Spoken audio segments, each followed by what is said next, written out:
چونکہ بخاری شریف میں سرکار نے پورا زور لگایا کہ چچا کلمہ پڑھ جاؤ، نہ پڑھنا تھا نہ پڑھا، جرم وہ کیا جس کی مغفرت نہیں۔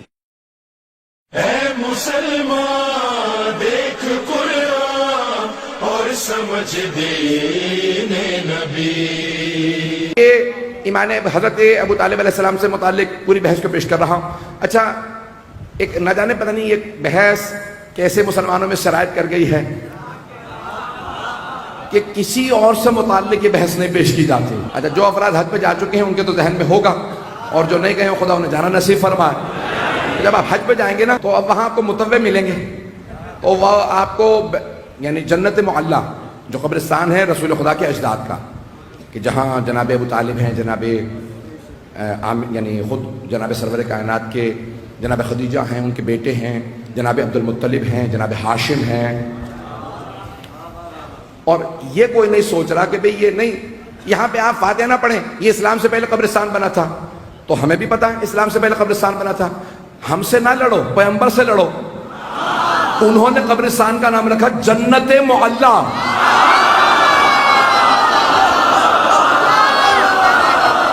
حبیب خدا نے نام رکھا جنت معلیٰ، جنت بھی نہیں، جنت معلیٰ، جیسے ہے کربلا معلیٰ۔ تو عزیزان گرامی وہاں آپ جائیں نا تو اگر متوع کھڑا ہوگا کہتے خبردار یہاں فاتحہ وغیرہ نہ پڑھنا، زیارت نہ کرنا، آ کے کوئی دعا نہ مانگنا، اور 3 الفاظ ہی انہیں یاد ہیں۔ یہاں پہ اگر فاتحہ پڑھو گے، دعا مانگو گے، ذریعے پہ زیارت کرو گے تو بدعت ہے، شرک ہے، حرام ہے۔ میں بار بار کہہ رہا ہوں، نہ جانے کہ 3 الفاظ انہیں کون دے گیا۔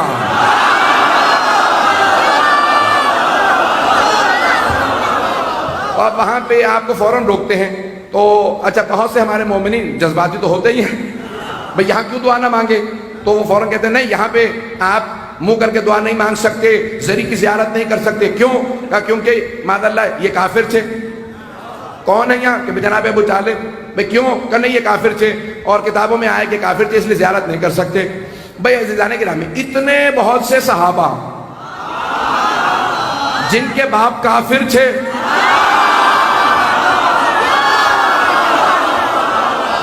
نہیں میں توہین نہیں کر رہا ہوں، میری عادت ہی نہیں ہے بالکل بھی۔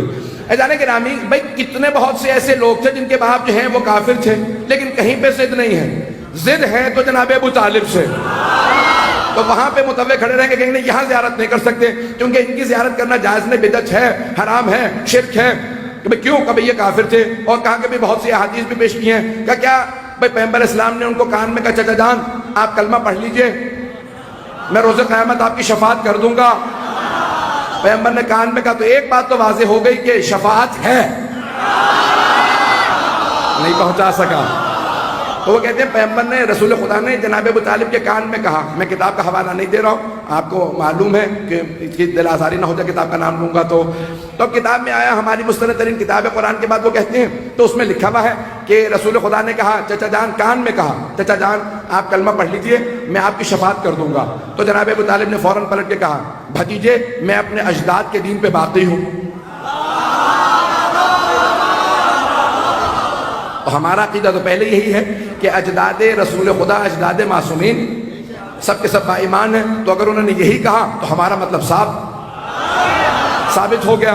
اب وہ کہتے ہیں کہ نہیں رسول خدا نے کان میں کہا جناب ابو طالب سے چچا جان آپ کلمہ پڑھ لیجئے۔ مجھے تعجب ہے مسلمانوں پہ، سننے پہ آتے ہیں تو کان میں کہیں بات سن لیتے ہیں، اور نہیں سننے پہ آتے تو غدیر میں چیخ چیخ کے اعلان کر رہے ہیں من کنت مولا فہذا علی المولا، اور وہاں پہ کسی کو سنائی نہیں دے رہا۔ عزیزان گرامی وہاں پوری بحث یہ ہے، وہ کہتے کہ نہیں آپ ان کو یہاں پہ آ کے سلام نہیں کریں، زیارت نہیں پڑھیں، اور یہ بدعت ہے، اور پیغمبر اسلام نے کان میں کہا تھا۔ اور بھئی اچھا ٹھیک ہے کان میں کہا تھا تو آپ کو کیسے معلوم ہے؟ کہ اس کے 3 راوی ہیں، آج 3 پہ چلتا رہے گا سارا سلسلہ۔ تو میں 3 راوی بتا رہا ہوں، میں کسی کی توہین مقصود نہیں۔ تینوں راویوں کی جلدی نام سن لیجیے۔ پہلے راوی ہیں عبداللہ ابن عباس، دوسرے ہیں عبداللہ ابن عمر، تیسرے ہیں ابو ہریرہ۔ تو 3 راوی ہیں، اور وہ کہتے ہیں قریش کے سارے سردار جمع تھے۔ پیغمبر نے ایک مرتبہ سرور کائنات نے آ کے اپنے چچا کے کان میں کہا چچا جان ایمان لے آئیے میں آپ کی شفاعت کر دوں گا. تو اب آئیے ذرا دیکھتے ہیں. میں تو تجزیہ کروں روایت کا کیونکہ روایت کے اوپر تجزیہ جائز ہے. علم رجال کی بحثیں ساری اسی پہ اور شیعہ سنی سب علم رجال کی بحثیں. پہلے عبداللہ ابن عباس ذرا ان سے متعلق تجزیہ کر لیجئے جو اس وقت 2 برس کے تھے.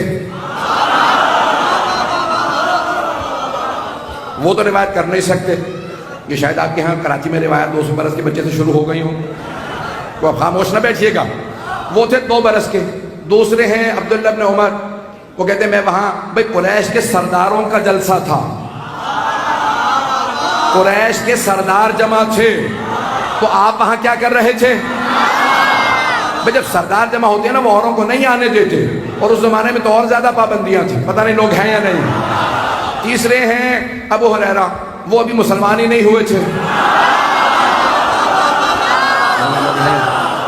وہ مسلمان ہوئے 9 ہجری میں. 9 ہجری میں مکے کے اندر ابھی سردار جمع ہیں. تو اب یہ 3 راوی میں نے تینوں کا بتا دیا آپ کو کہ صورتحال کیا ہے. بہرحال اب وہاں پہ پیغمبر اسلام نے کان میں کہا چچا جان آپ ذرا کلمہ توحید دہرا دیجئے. آج تک شیعوں میں تلقین باقی ہے